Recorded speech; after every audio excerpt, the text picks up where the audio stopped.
Abad kegelapan Eropa terjadi di masa abad pertengahan, yang dimulai dari abad ke-5 sampai abad ke-15. Garis waktunya dimulai pada jatuhnya Kekaisaran Romawi pada tahun 500 sampai pada masa pencerahan di tahun 1500. Sesudah hampir 1000 tahun masa abad pertengahan berlangsung, maka dimulailah pelarangan pemikiran serta penghapusan pemikiran dan seni yang ada sejak dari masa klasik. Pada tahun 529, gereja menutup Akademi Plato yang ada di Athena dan mendirikan gereja. Dengan adanya hal ini pada saat itu, agama Kristen telah menggantikan pemikiran filsafat Yunani. Sejak saat itu, pendidikan, pemikiran, dan meditasi dimonopoli oleh gereja.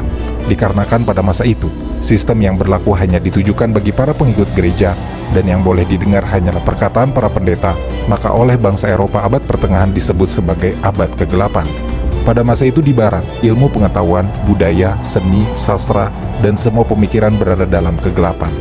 Orang yang pertama menyebutkan abad pertengahan adalah abad kegelapan adalah Francesco Petrarca, seorang ilmuwan dan penyair asal Italia.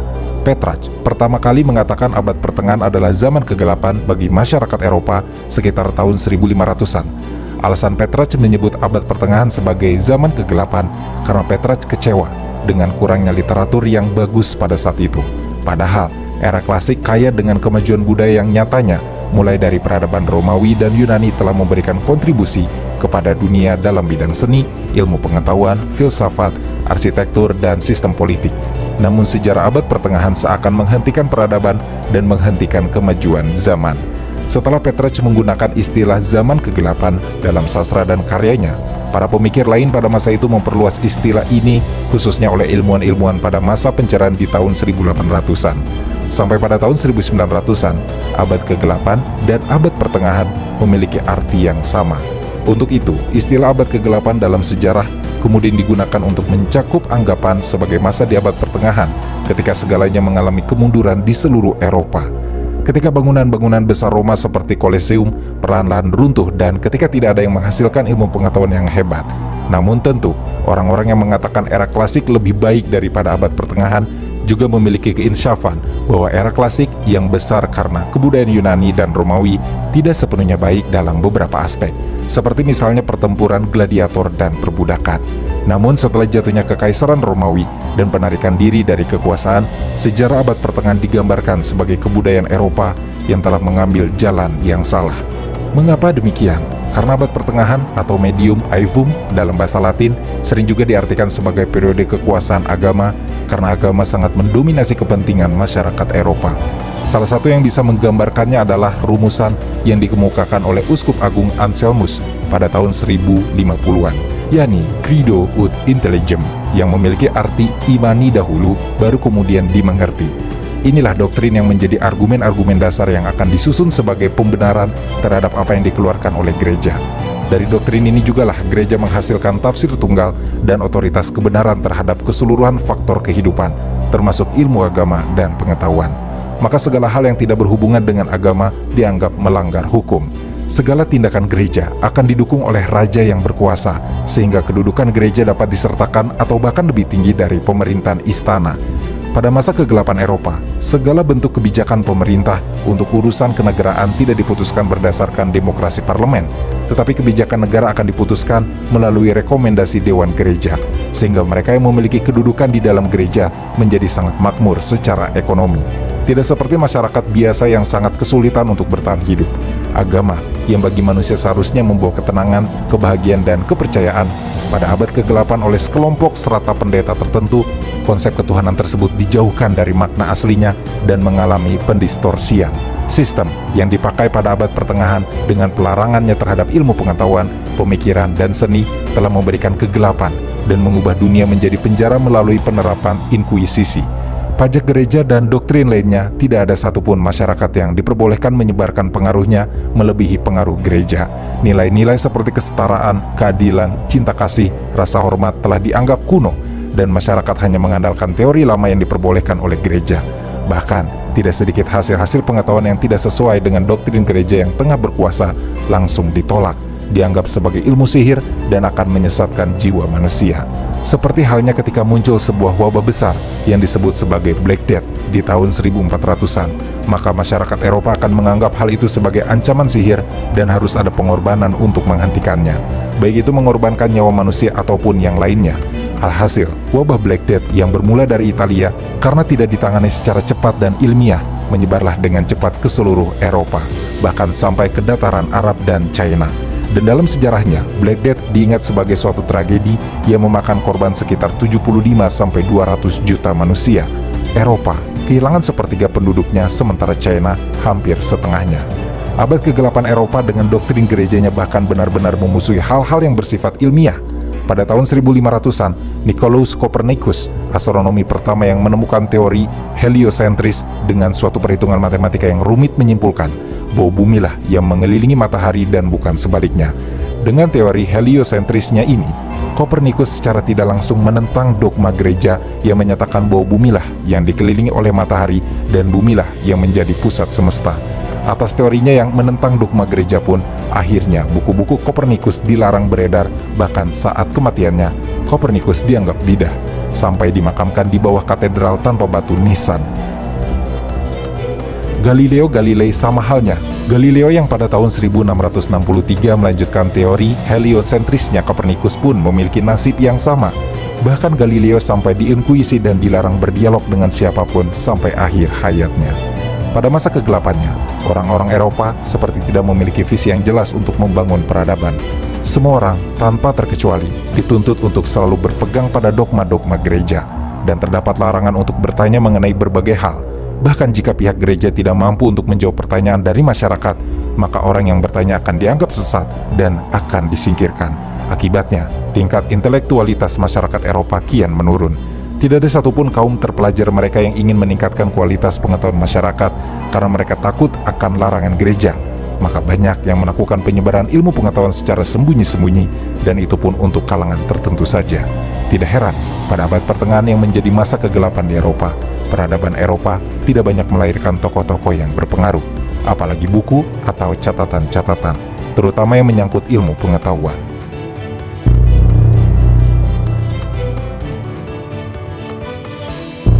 Periodisasi zaman yang tadi kita bahas sebenarnya terbagi-bagi ke dalam beberapa bagian. Namun pembagiannya hanya berdasarkan pada masa peradaban masyarakat barat, dan pendefinisiannya pun hanya disadari dari dunia barat. Mulai dari masa prasejarah, masa klasik, abad pertengahan, abad pencerahan, dan masa modern, yang diawali dari peradaban Yunani kuno, Romawi, sampai kemudian kepada peradaban Eropa. Para ahli sejarah barat membuat periodisasi zaman berdasarkan kejayaan dan keruntuhan peradaban dengan tolak ukur akal dan kecakapan suatu bangsa dalam menghasilkan peradaban. Namun tentu hanya berdasarkan peradaban barat saja, dan sialnya, periodisasi zaman ini diajarkan pada kita semua seolah-olah sebagai bagian dari sejarah kita, seperti halnya abad pertengahan yang jadi abad kegelapan. Padahal faktanya, abad kegelapan itu hanya terjadi di barat, sebab di timur mulai terjadi kebangkitan baik dari sisi agama maupun peradaban. Bahkan, abad pertengahan dalam sudut pandang Islam disebut sebagai Azr al-Izdihar, yang berarti zaman kejayaan, dan disebut juga Al-Azr al-Zahabi, yang berarti zaman keemasan. Pada tahun 610, agama Islam mulai muncul. Agama yang dimulai dari Mekah dan berkembang di Madinah ini justru mengarahkan manusia menuju pencerahan. Bisa dibilang semua dimulai sejak zaman Nabi Muhammad SAW, di mana masyarakat Madinah dipersatukan tanpa memandang latar belakang suku dan agamanya. Selain itu, kitab Al-Quranul Karim yang menggunakan kalimat seruan "Wahai manusia" menunjukkan kesetaraan dan menolak adanya pembagian kelas manusia, seperti yang dilakukan masyarakat Eropa pada abad pertengahan. Nilai derajat keunggulan di antara manusia adalah berdasarkan ketinggian akhlak dan kemanfaatannya, dengan asas yang menyatakan bahwa di hadapan hukum, semua orang memiliki kesetaraan, membuktikan kekeliruan konsep peradaban serata masyarakat seperti yang dianut oleh Barat. Adanya prinsip Bara'at al-Zimah yang menyatakan bahwa sebenarnya semua orang dianggap tidak bersalah hingga adanya pembuktian yang sah. Keamanan jiwa, harta, dan kehormatan manusia diakui sebagai hak asasi manusia dan dijamin keberadaannya. Semua orang baik, kaya maupun miskin, perempuan ataupun laki-laki, orang kota atau desa, semua memiliki hak kepemilikan yang sama di hadapan Islam. Zakat dan sedekah yang merupakan bentuk keseimbangan sosial membantu mencegah terjadinya pembagian kelas sosial. 100 tahun setelah berdirinya pemerintahan Islam di Madinah, pengaruh kekuatan Islam ini telah sampai ke berbagai penjuru dunia, mulai dari daratan China sampai ke Samudra Atlantik, dan dari benua Eropa, Afrika, bahkan sampai ke Nusantara. Di sisi lain, aktivitas penerjemahan yang terjadi pada tahun 700 sampai 1500-an memiliki arti penting tersendiri bagi dunia Islam. Di antara literatur yang diterjemahkan tersebut adalah buku-buku India, Iran, dan buku Suryani Ibrani, terutama sekali buku-buku Yunani. Pada pusat-pusat kebudayaan seperti Syria, Mesir, Persia, juga Mesopotamia, pemikiran filsafat Yunani diketemukan oleh cendekiawan Islam. Dengan adanya aktivitas ini, maka karya-karya filsafat Aristoteles, Plato, dan Socrates, serta karya-karya keilmuan Hippocrates, Bartholomeus Euclid, dan Archimedes diterjemahkan ke dalam bahasa Arab. Baghdad, yang saat itu menjadi pusat kekuasaan dinasti Abbasiyah, menjadi jalur utama masuknya filsafat Yunani ke dalam Islam. Dan disinilah timbul gerakan penerjemahan buku-buku Yunani ke dalam bahasa Arab. Berkat adanya usaha-usaha penerjemah tersebut, umat Islam telah mampu mewarisi tradisi intelektual dari 3 jenis kebudayaan yang sangat maju, yakni Yunani, Persia, dan India. Warisan intelektual tersebut dimanfaatkan dalam membangun suatu kebudayaan ilmu pengetahuan yang lebih maju. Dewan yang dibentuk di Baitul Hikmah telah menghasilkan banyak karya bermanfaat dengan menyarikannya dari berbagai karya-karya yang berkaitan dengan berbagai bidang seperti filsafat, matematika, kedokteran, astronomi, dan kimia. Bahkan di Baghdad, dibuka jasa penerjemahan. Bagi penerjemah buku-buku bahasa asing, akan dibayar dengan emas seberat buku yang diterjemahkan. Berhasilnya pencapaian kemajuan Islam di berbagai bidang, khususnya ilmu pengetahuan, tidak lepas dari kepercayaan dan memandang agama dan ilmu pengetahuan sama-sama memberikan kekuatan, tidak bertentangan dan bahkan bisa bersinergi dalam kemajuan. Dalam Islam dikatakan, pengetahuan sebagai pegangan lahiriah, sedang agama membawa revolusi batiniah. Pengetahuan bermanfaat untuk memperindah akal dan pikiran. Agama bermanfaat memperindah jiwa dan perasaan.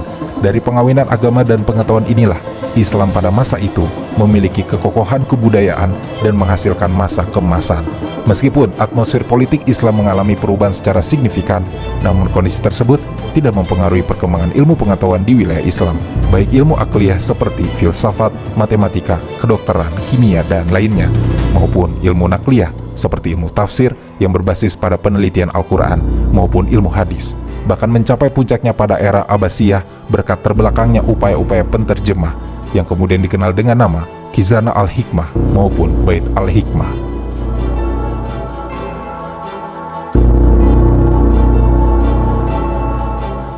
Penyebaran Islam pertama kali ke Eropa, khususnya Andalusia, atau sekarang dikenal dengan Spanyol, dimulai pada tahun 711 melalui jalur Afrika Utara.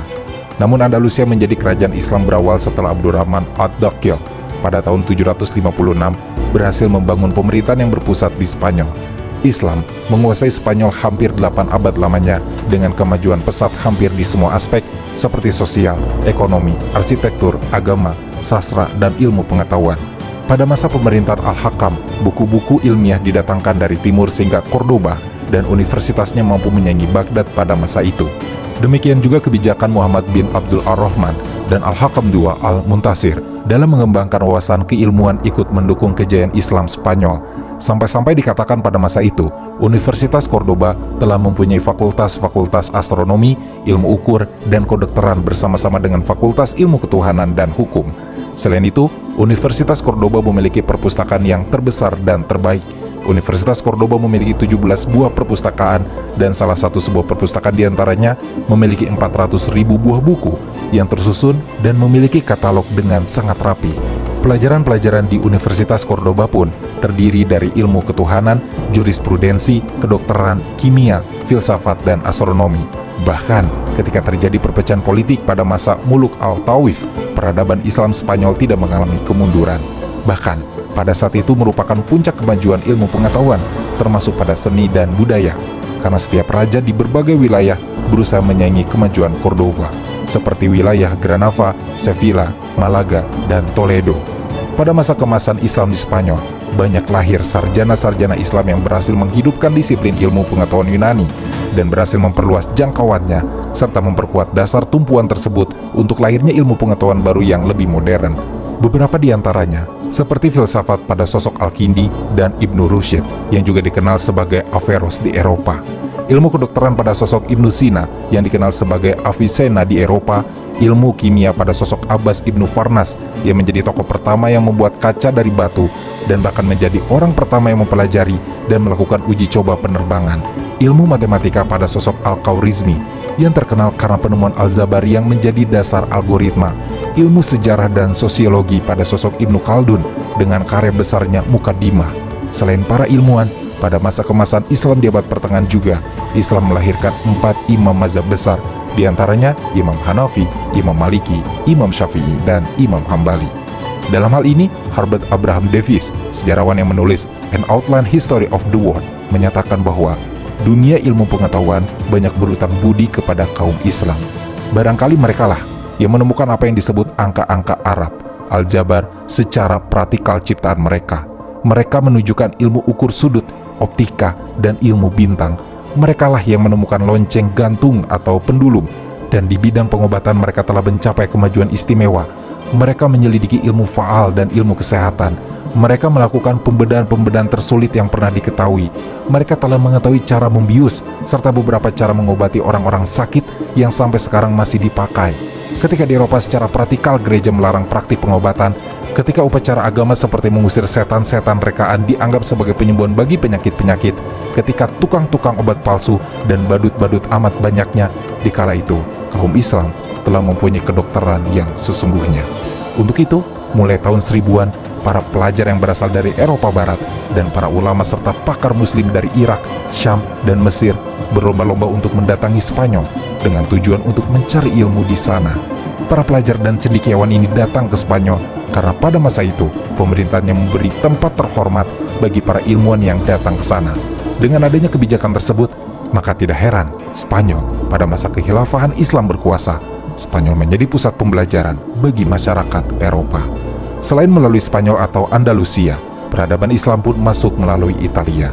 Sekitar tahun 825, dinasti Aglabiah dari Tunisia yang dipimpin oleh Ziyadatullah I berhasil menguasai kepulauan Sisilia. Setelah Sisilia berhasil ditaklukkan oleh Islam, ada 2 dinasti yang memperebutkan Sisilia ini, antara dinasti Aglabiah dan dinasti Khaldiah. Keduanya bergantian menguasai dan memimpin Sisilia, sampai pada satu ketika dinasti Khaldiah yang menjadi penguasa Sisilia. Dinasti ini memerintah dengan toleransi tinggi sehingga kondisi Sisilia yang sempat memanas karena konflik etnis dapat kembali stabil. Beragam suku dan etnis seperti orang Sisilia, Arab, Yahudi, Barbar, Persia, Tartar, dan Negro dapat berbaur dalam toleransi dan keharmonisan.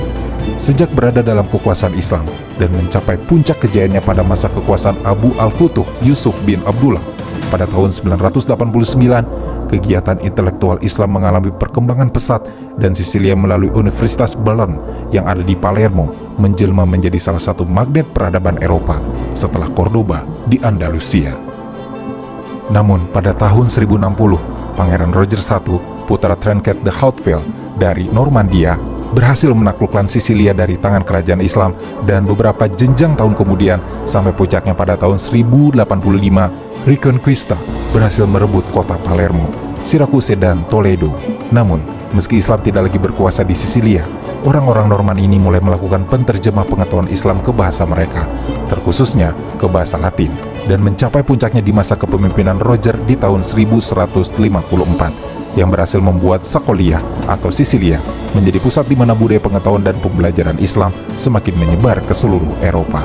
Khususnya menciptakan percikan pembelajaran di kalangan orang Kristen Eropa. Selain segala pengetahuan Islam yang ditransmisi ke Eropa, Islam pun memajukan Sisilia dalam bidang pertanian. Melalui dinasti Aglabiah dan dinasti Khaldiah yang bergantian menguasai Sisilia 2 abad lamanya, wilayah ini akhirnya bisa memanen katun, tebu, dan kacang tanah yang sebelumnya belum dikenal di Sisilia. Pada tahun 1400-an dan abad-abad berikutnya, kajian bahasa Arab di universitas-universitas Eropa terus dipelajari, seperti di Oxford dan Paris. Semua kajian Arab ini ditujukan untuk menyiapkan para misionaris Kristen untuk dikirim ke wilayah-wilayah Muslim. Ensiklopedia Kedokteran karya Al-Razi menjadi satu-satunya karya besar dalam bidang kedokteran yang diterjemahkan ke dalam bahasa Latin pada tahun 1279 oleh Faraj bin Salim, seorang dokter Yahudi Sisilia, dan telah diterbitkan dalam berbagai manuskrip pada abad-abad berikutnya. Pada saat itu, banyak diterjemahkan pula buku dalam bidang astronomi dan matematika. Palermo, yang merupakan ibu kota Sisilia, menjadi tempat kegiatan penerjemah buku-buku ulama yang diterjemahkan ke dalam bahasa Latin. Di penghujung tahun 1400-an, hampir seluruh karya para cendekiawan Islam telah diterjemahkan dan kemudian dibawa ke Eropa bagian selatan, yang kemudian melahirkan Renaissance di Italia. Dengan demikian, maka ungkapan bahwa Sisilia mempunyai kontribusi dan peran yang signifikan dalam proses pewarisan khazanah ilmiah ke Eropa itu memang benar adanya. Adelard of Bath, ilmuwan pertama Inggris, bahkan menyampaikan rasa terima kasihnya dengan menyatakan, "Dari para ahli Arab lah, saya telah belajar suatu hal, yakni belajar yang dipimpin oleh akal, bukan oleh tali kekang. Dan untuk menggenapi hal ini, ada pernyataan yang bisa membuktikan hal ini.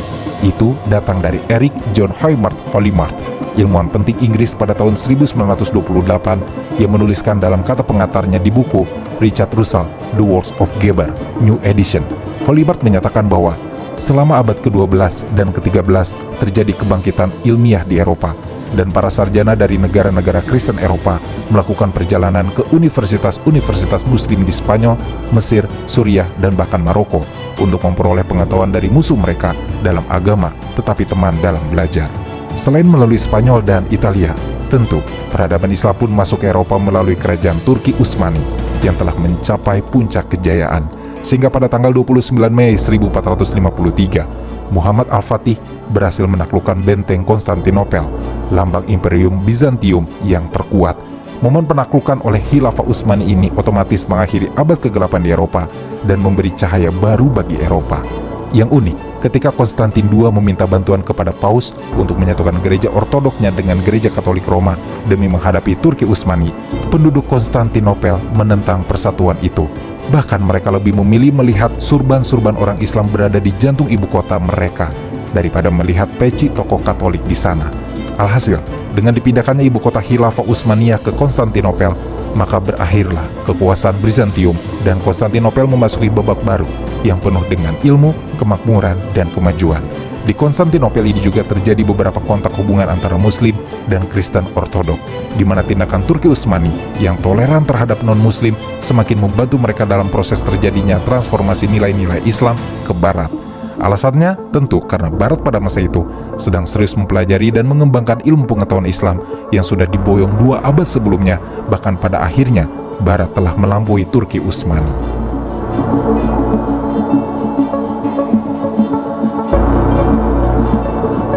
Dalam hal ini terdapat beberapa tahap yang menyertai perpindahan pemikiran dan pengetahuan Islam ke Eropa yang terjadi pada awal abad pertengahan.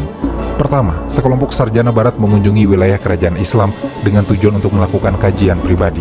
Constantinus Africanus dan Adelhard adalah perintis-perintisnya, kemudian disusul oleh para pelopor dari Italia, Spanyol, dan Prancis. Dalam prakteknya mereka mengunjungi dan menghadiri seminar-seminar yang dilaksanakan masyarakat Islam dengan tujuan untuk belajar matematika, filsafat, kedokteran, kosmografi, dan lain sebagainya. Akibatnya dalam kurun waktu yang singkat, mereka bisa menjadi calon-calon profesor di universitas wilayah Eropa yang dibangun dengan melihat dari seminar-seminar Muslim yang mereka ikuti sebelumnya. Kedua, berawal dari adanya pendirian universitas di Eropa. Universitas Eropa pertama adalah Universitas Bologna pada tahun 1088. Kemudian Universitas Paris pada tahun 1150, Oxford pada tahun 1167, Cambridge pada tahun 1209, Padua pada tahun 1222, dan Universitas Naples pada tahun 1224. Pendirian universitas tersebut sama persis dengan yang mereka dapat di seminar-seminar Muslim, mulai dari gaya arsitektur, kurikulum, dan metode pengajarannya.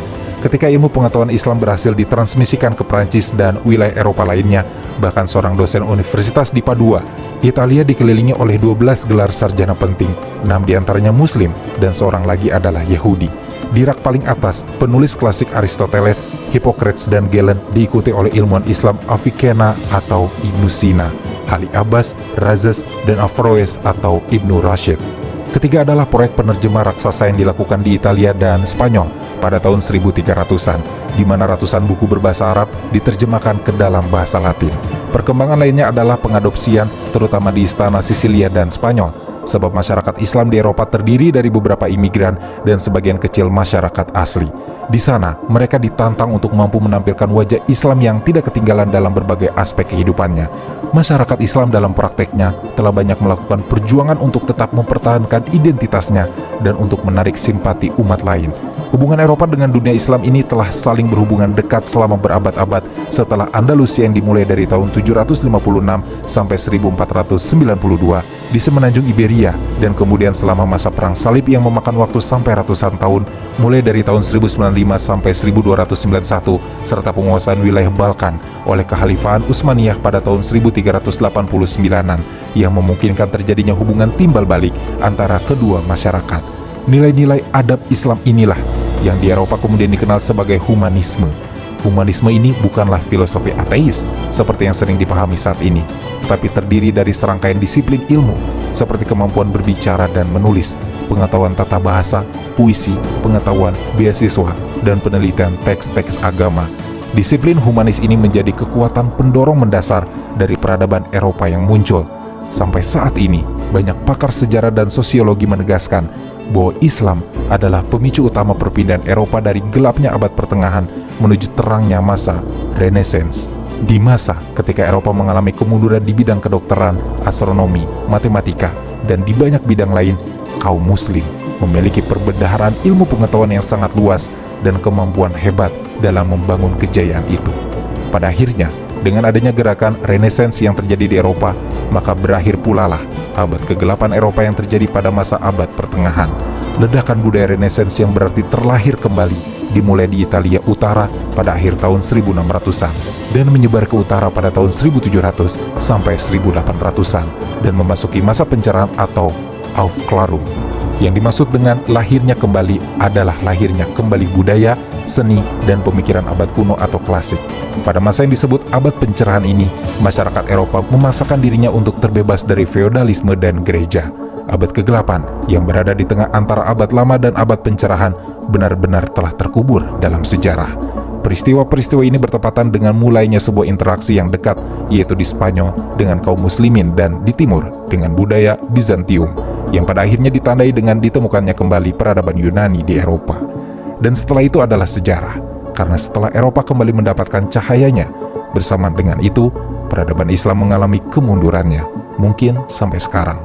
Namun peradaban Islam bisa saja kembali atau mengalami renaissance seperti halnya yang terjadi di Barat, dengan syarat adanya kerja keras dan ketekunan pada bidang-bidang ilmu pengetahuan, pemikiran, karya seni, dan kebudayaan. Dalam kebangkitan dan pencerahan kita, beban tanggung jawab ini harus dipikul oleh orang-orang yang penuh keyakinan pada pengetahuan serta keimanan. Jika tidak, sejarah akan terulang. Sebagaimana Barat mengambil peradabannya sendiri dari Timur, maka apakah dunia Islam akan mengambil kembali peradaban mereka dari Barat? Wallahu a'lam bishawab.